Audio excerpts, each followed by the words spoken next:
The Haunted House.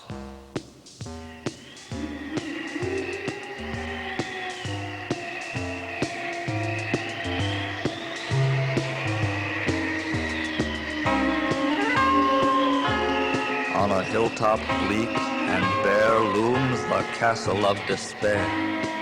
Only phantoms linger there within its dismal walls. Through the dark they're creeping, crawling, frenzied furies battling, brawling, sprawling, calling, caterwauling through the dusky halls. Filmy visions, ever flocking, dart through chambers, crudely mocking, rudely rapping, tapping, knocking on the crumbling doors. Tortured spirits whine and wail, they grope and grasp, they wildly flail, their hollow voices rasp and rail beneath the moldering floors. Shadows from the dim hereafter hang from every creaking rafter, laughing disembodied laughter in their ghostly glee. Shades of evanescent matter whisper their unearthly patter, rattle chains that chill and shatter on their spectral spree. Revenants on misty perches taunt the ghost that lunges, lurches, as it desperately searches for its vanished head. Shapeless wraiths, devoid of feeling, hover blindly by the ceiling, ranting, chanting, shrieking, squealing promises of dread. In the corners, eyes are gleaming, everywhere a nightmare streaming, diabolic horrors screaming in the sombrous air. So, shun this place where specters soar. It's you and you they're waiting for, to haunt your souls forevermore in their castle of despair.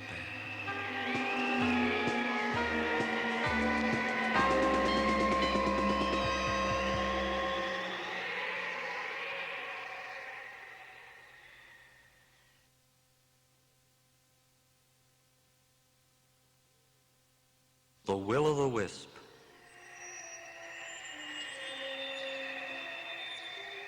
You are lost in the desolate forest where the stars give a pitiful light, but the faraway glow of the will-o'-the-wisp offers hope in the menacing night. It is lonely and cold in the forest, and you shiver with fear in the damp, as you follow the way of the will-o'-the-wisp and the dance of its flickering lamp. But know, as you trudge through the forest toward that glistering torch in the gloom, that the eerie allure of the will-o'-the-wisp summons you down to your doom. It will lead you astray in the forest over ways never traveled before. If ever you follow the will-o'-the-wisp, you'll never be seen anymore.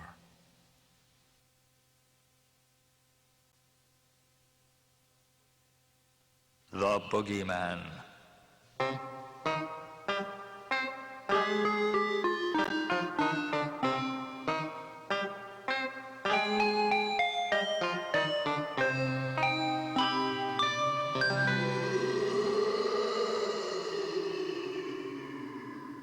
In the desolate depth, a perilous place, the Boogeyman lurks, with a snarl on his face.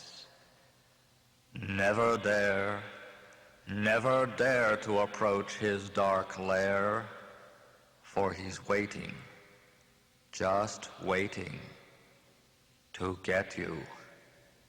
He skulks in the shadows, relentless and wild in his search for a tender, delectable child. With his steely sharp claws and his slavering jaws, oh, he's waiting, just waiting, to get you. Many have entered his dreary domain, but not even one has been heard from again. They no doubt made a feast for the butchering beast, and he's waiting, just waiting, to get you. In that sulphurous, sunless, and sinister place, he'll crumple your bones in his bogey embrace. never, never go near if you hold your life dear. For oh, what he'll do when he gets you.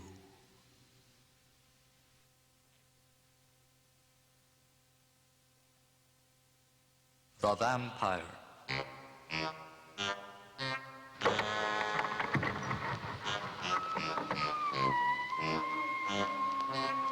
The night is still and somber, and in the murky gloom, arisen from his slumber, the vampire leaves his tomb. His eyes are pools of fire, his skin is icy white, and blood his one desire this woe-begotten night. Then through the silent city he makes his silent way, prepared to take no pity upon his hapless prey. An open window beckons. He grins a hungry grin, and pausing not 1 second, he swiftly climbs within. And there, beneath her covers, his victim lies in sleep. With fangs agleam he hovers, and with those fangs bites deep. The vampire drinks till sated, he fills his every pore, and then, his thirst abated, licks clean the dripping gore. With powers now replenished, his thirst no longer burns. His quest this night is finished, so to his tomb he turns. And there a while in silence he'll rest beneath the mud, until, with thoughts of violence, he wakes and utters blood.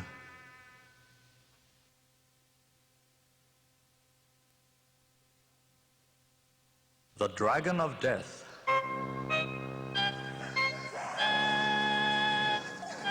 In a faraway forest lies a treasure of infinite worth. But guarding it closely forever looms a being as old as the earth. Its body as big as a boulder and armored with shimmering scales. Even the mountain tops tremble when it thrashes its 7 great tails. Its eyes tell a story of terror. They gleam with an angry red flame as it timelessly watches its riches. And the Dragon of Death is its name. Its teeth are far sharper than daggers. They can tear hardest metal to shreds. It has 7 mouths filled with these weapons, for its neck swells to 7 great heads. Each head is as fierce as the other. Each head breathes a fiery breath, and any it touches must perish, set ablaze by the Dragon of Death. All who have foolishly stumbled on the Dragon of Death's golden cache remain evermore in that forest, nothing left of their bodies but ash.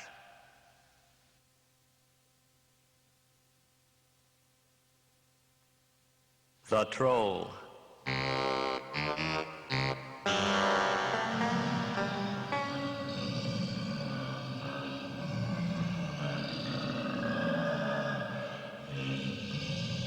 Be wary of the loathsome troll that slyly lies in wait to drag you to his dingy hole and put you on his plate. His blood is black and boiling hot. He gurgles ghastly groans. He'll cook you in his dinner pot, your skin, your flesh, your bones.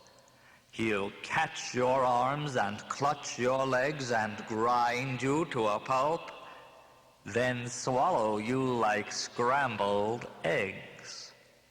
Gobble, gobble, gulp. So watch your steps when next you go upon a pleasant stroll, or you might end in the pit below as supper for the troll.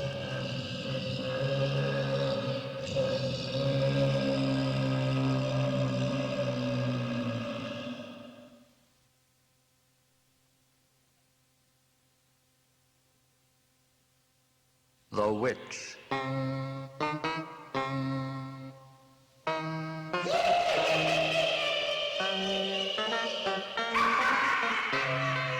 She comes by night in fearsome flight, in garments black as pitch, the Queen of Doom upon her broom, the wild and wicked witch.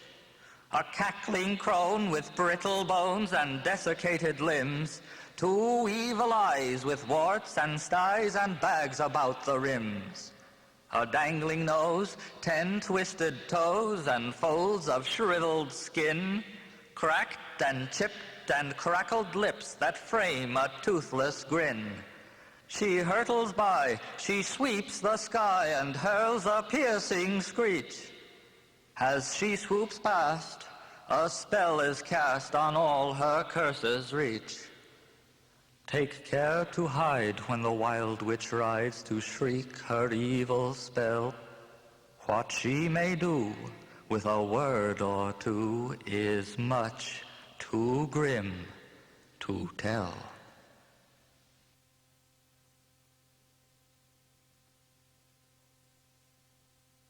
The Ogre.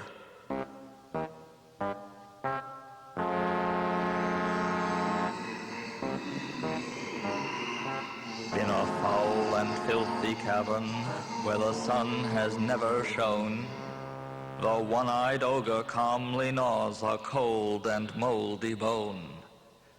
He sits in silence in the slime that fills his fetid home, and notes the nearing footsteps in the monstrous catacomb.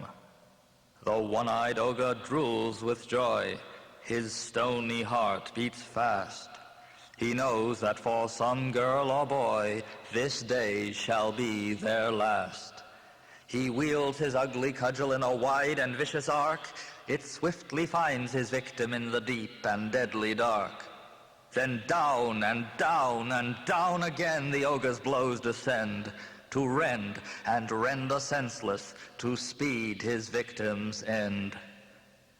So pity those who stumble through the one-eyed ogre's cave. That dark abode he calls his home shall surely be their grave.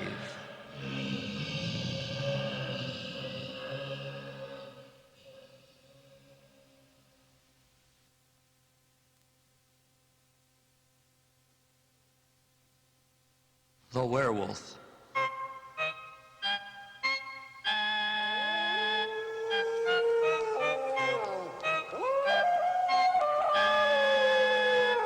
The full moon glows, foreboding, and I quake from head to feet.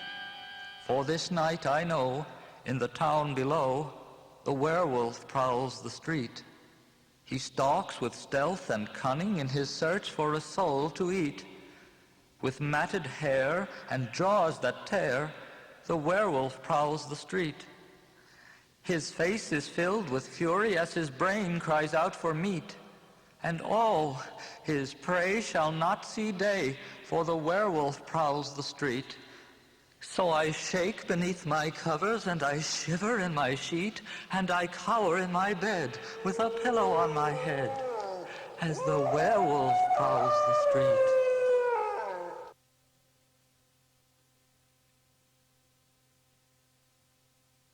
The Wizard.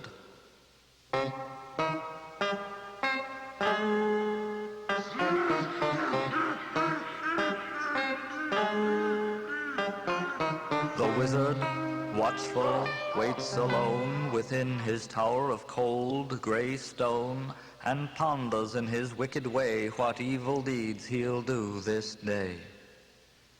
He's tall and thin, with wrinkled skin. A tangled beard hangs from his chin. His cheeks are gaunt, his eyes set deep. He scarcely eats, he needs no sleep. His fingers wave arcane commands, 10 bony sticks on withered hands. His flowing cloak is smirched with grime. He's worn it since the dawn of time. Upon his hat, in silver lines, are pictured necromantic signs, symbols of the awesome power of the wizard, alone in his cold stone tower. He scans his mystic stock in trade, charms to fetch a demon's aid, seething stews of purplish potions, throbbing thaumaturgic lotions, supernatural tracts and tomes replete with lore of elves and gnomes, talismans, amulets, willowy wand to summon spirits from beyond. He spies a bullfrog by the door and, stooping, scoops it off the floor. He flicks his wand. The frog's a flea through elemental sorcery. The flea hops once, the flea hops twice.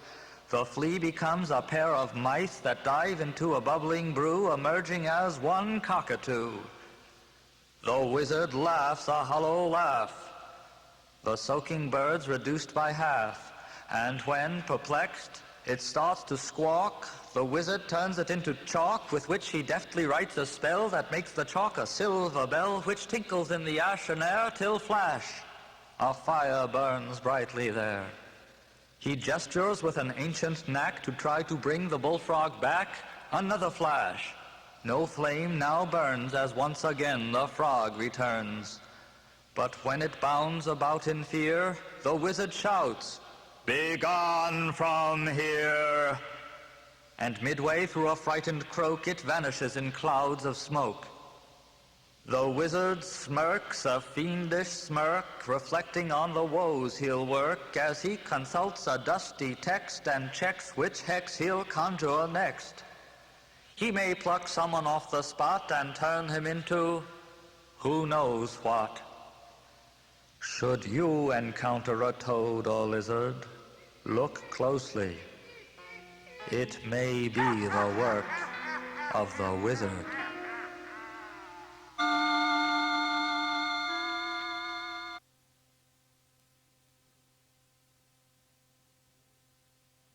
The Ghoul.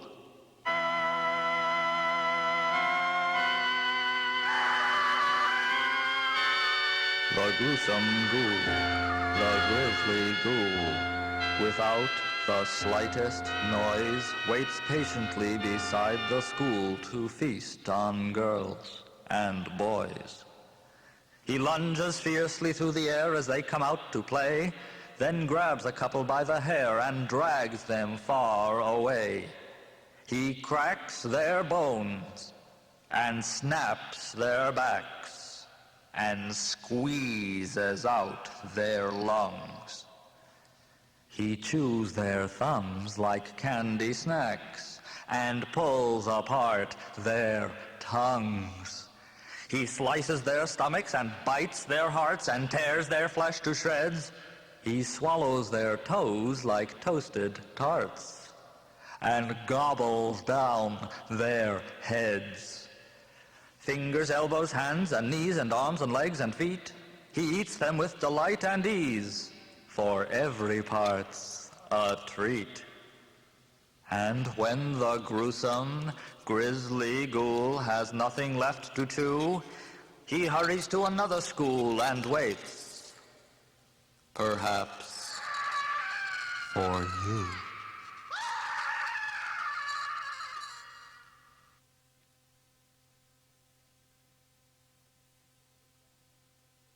The Dance of the 13 Skeletons.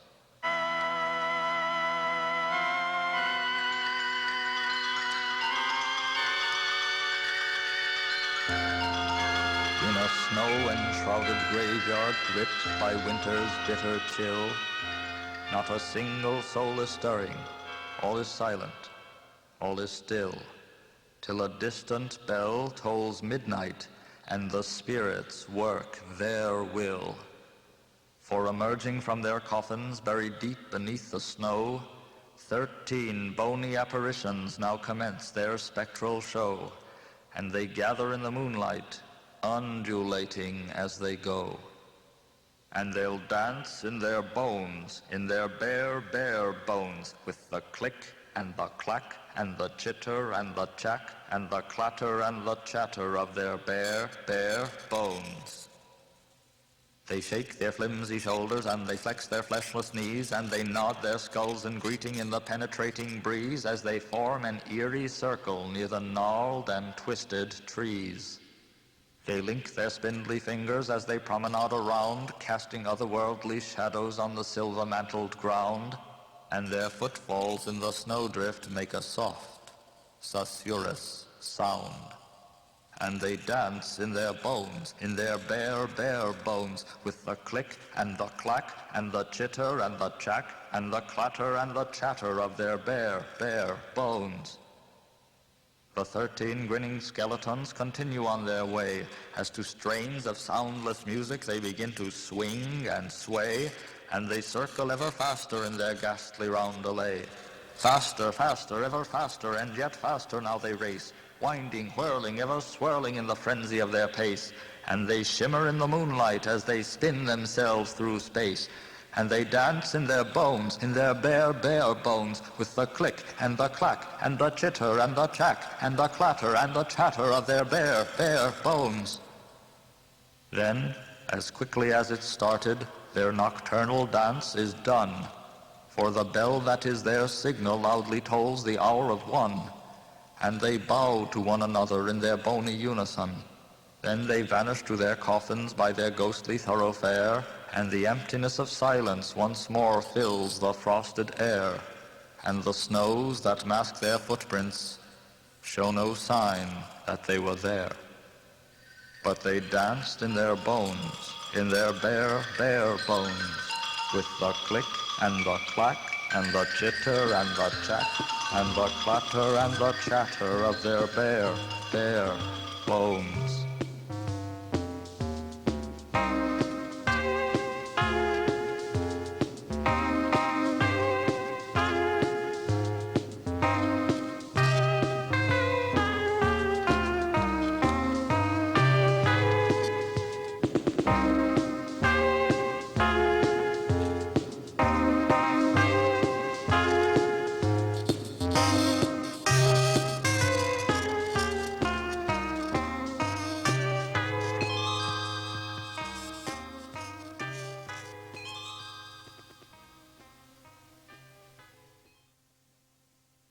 The Mummy.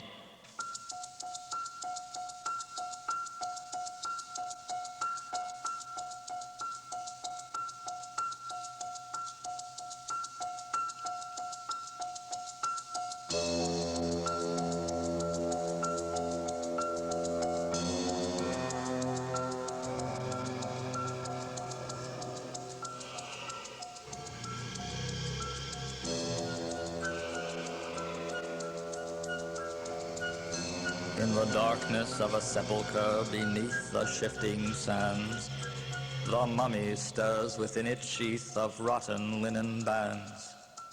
Inside its stone sarcophagus beneath the pyramid, it moves its cloth-enshrouded hands and pushes back the lid. It arises in that chamber where no living thing has stepped, in that chamber chill and airless where for centuries it has slept. Then it stumbles through the mazes of the labyrinthine halls, and with powers supernatural beats down the earthen walls. Now it walks the scorching desert, all its being filled with rage, ancient rage it's born for eons since a dim primordial age, and it staggers blindly onward, mud-encrusted, caked with clay, and it permeates the desert with the stench of foul decay. Now it must unleash its fury, spew the venom of its wrath, and woe to those poor souls who cross the mummy's mindless path. For the mummy will destroy them, they will perish, racked with pain. There is terror in the desert, for the mummy walks again.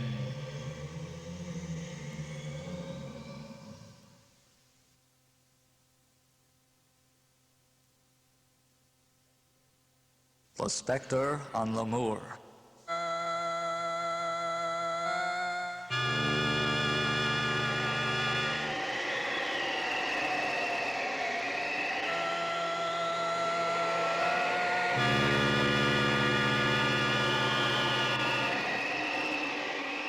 In the ghostly, ghastly silence of the misty, misty moor, A phosphorescent spectre sets upon its twilight tour, searching for some hapless victim. It will find one, oh, be sure. It swirls about the vapors of the luminescent mist, with its tendrils slowly writhing, deadly purpose in each twist. And its grasp is cold and final. Not a creature can resist. Do not go there in the twilight. Do not heed its dread allure. It will hold you and enfold you in such ways you can't endure, till you never leave the spectre on the misty, misty moor.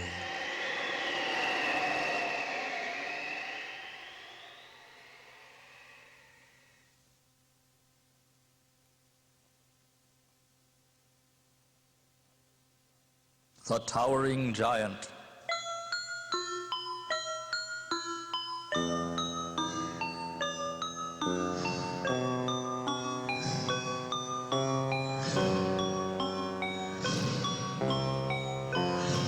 In a darksome dominion, remorseless and cold, stands a towering giant, grotesque to behold. He hulks like a mountain, his head in the sky, and all who approach him will certainly die. The towering giant, by stretching his hand, turns trees into sawdust and rocks into sand. One stamp of his foot and the mountaintop shakes, and the winds turn to tempests with each breath he takes. Should you land in his clutches, he'll grind you to crumbs, or crush you to powder beneath his great thumbs. The towering giant, 1,000 feet tall, will reduce you to nothing at all.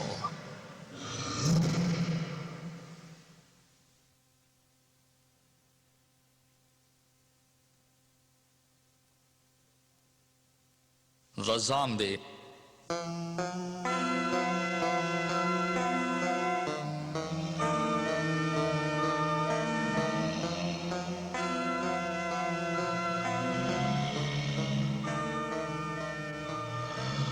Upon your bed you sleep in pain, for nightmares whirl within your brain. You waken with a fearful start as horror grips your heart. You sense a presence standing there, then all at once it meets your stare. A zombie waits within your room, and with it dwells your doom. And you shiver and you scream, and you hope it's all a dream as the zombie nears your bed. The zombie, spawn of voodoo's charms, has come to take you in its arms. It longs to crush, it yearns to clutch, and lethal is its touch. It does not live, yet is not dead. 2 sockets burn within its head. It does not see, it does not hear, it does not heed your fear. And you shiver and you scream, and you hope it's all a dream as the zombie nears your bed. Closer, closer to your bed, closer comes this thing undead. It nears you at a steady pace, and oh, its awful face. Closer, closer, closer still, the zombie nears with icy will. Its face remains expressionless as you feel its cold caress. And you shiver and you scream, for you know it's not a dream as the zombie nears your bed.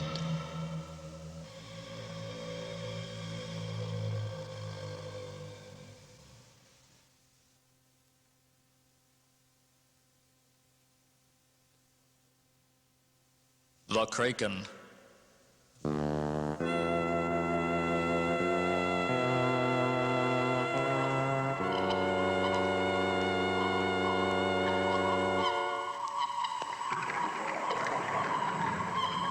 Deep beneath the foaming billows, something suddenly amiss, as a creature wakes from slumber in the bottomless abyss. And a panic fills the ocean. Every fish in frenzy flees, for the Kraken has awakened at the bottom of the seas. It rises to the surface with an overwhelming noise, and it hunts for mighty vessels which it crushes and destroys.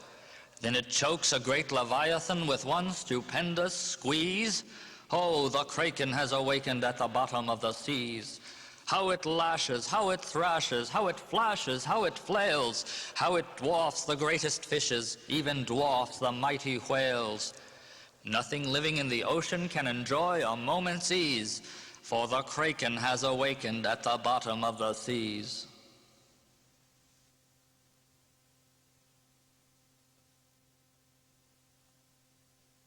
The Darkling Elves.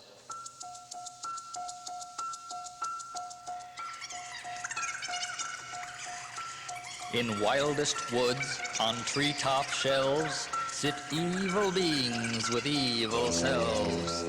They are the dreaded Darkling Elves, and they are always hungry.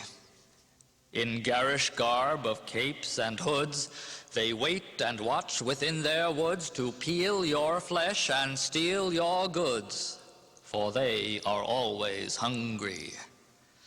Through brightest days and darkest nights, these terrifying tiny sprites await to strike and take their bites, for they are always hungry. Watch every leaf of every tree, for once they pounce, you cannot flee. Their teeth are sharp as sharp can be, and they are always hungry.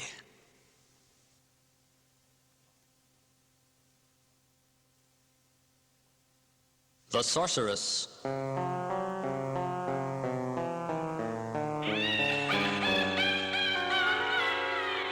In flowing dress, the sorceress begins her evil toil. She stirs her vat of filth and fat and sees it seethe and boil. Midst hellish smells, she whispers spells and does a deadly dance. With words of death upon her breath, she slips into a trance.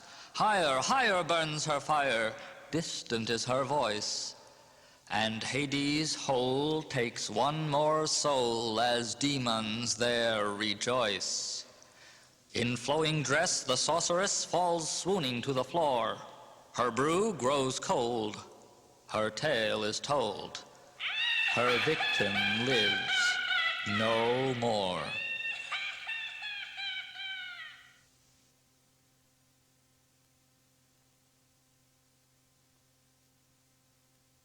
The Invisible Beast.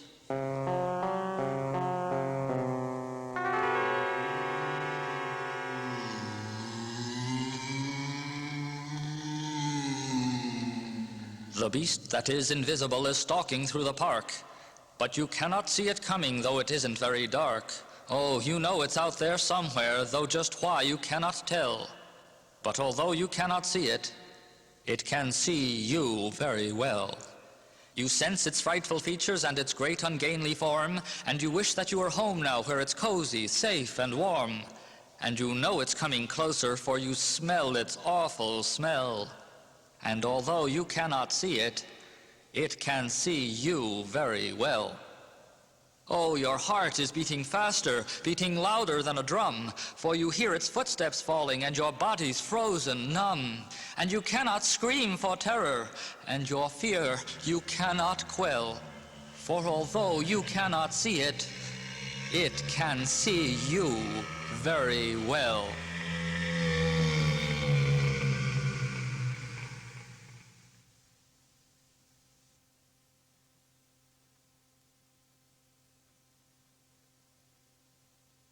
The Abominable Snowman.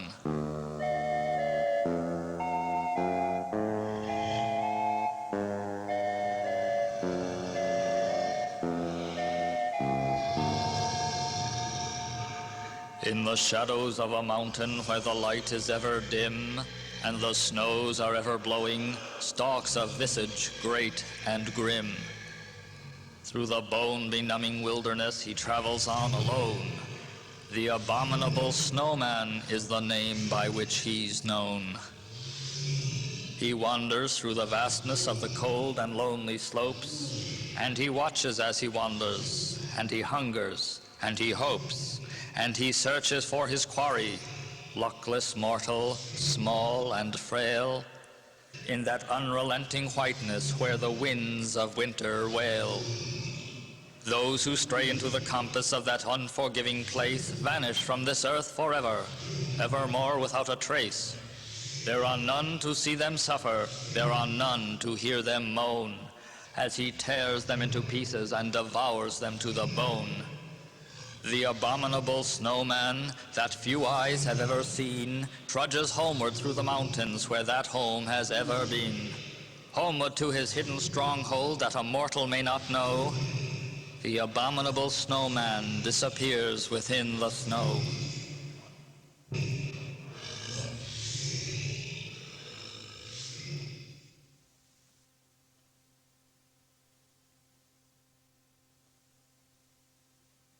The Banshee.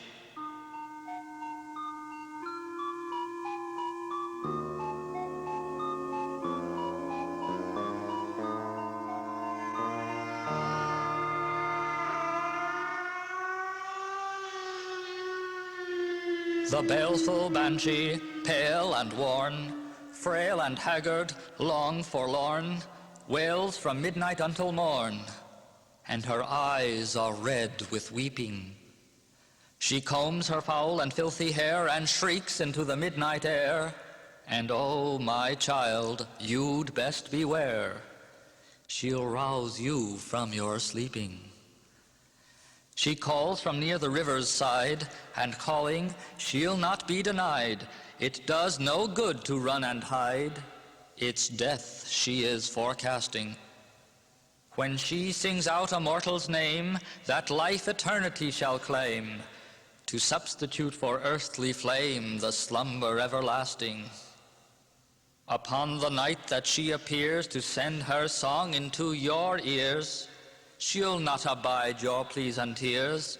The banshee scorns your sorrow. So pray she does not come this night, if you would see the morning's light. Sleep well, my child, sleep fast and tight, and dream of sweet tomorrow.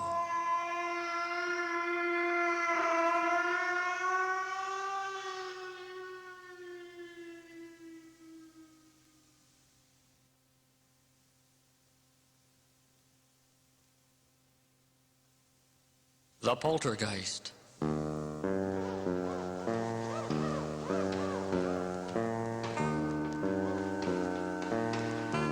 Something strange is flitting through your hair, but when you try to find it, nothing's there.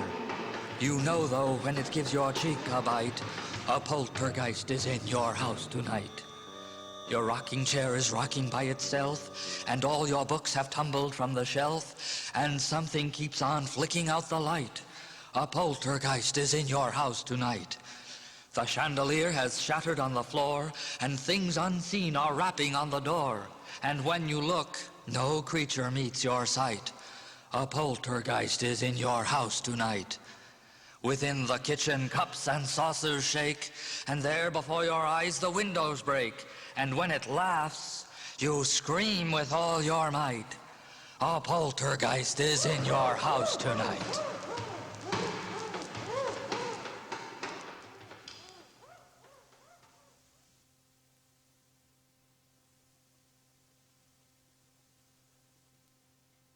The Headless Horseman.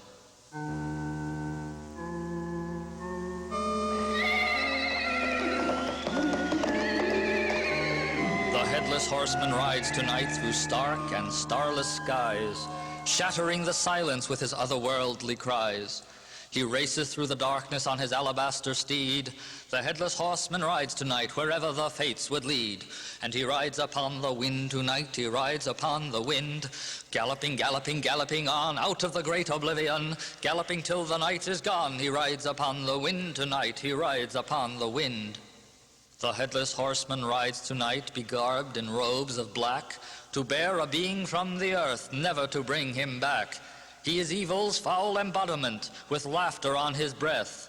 The Headless Horseman rides tonight, the minister of death.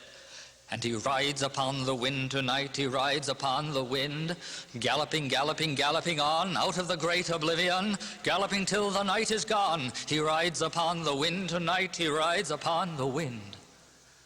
The headless horseman rides tonight, he rides the wind alone. Beneath his arm he tightly tucks his head of gleaming bone. His voice is harsh and hollow, it is horrible to hear. The headless horseman rides tonight to fill the earth with fear. And he rides upon the wind tonight, he rides upon the wind, galloping, galloping, galloping on, out of the great oblivion, galloping till the night is gone. He rides upon the wind tonight, he rides upon the wind. The headless horseman rides tonight upon his fateful trip, with silvery scythe of steely death held fast in bony grip. He sweeps it swiftly forth and back as over the earth he glides, and none in the world is safe tonight, for the headless horseman rides. And he rides upon the wind tonight, he rides upon the wind, galloping, galloping, galloping on out of the great oblivion, galloping till the night is gone. He rides upon the wind tonight, he rides upon the wind.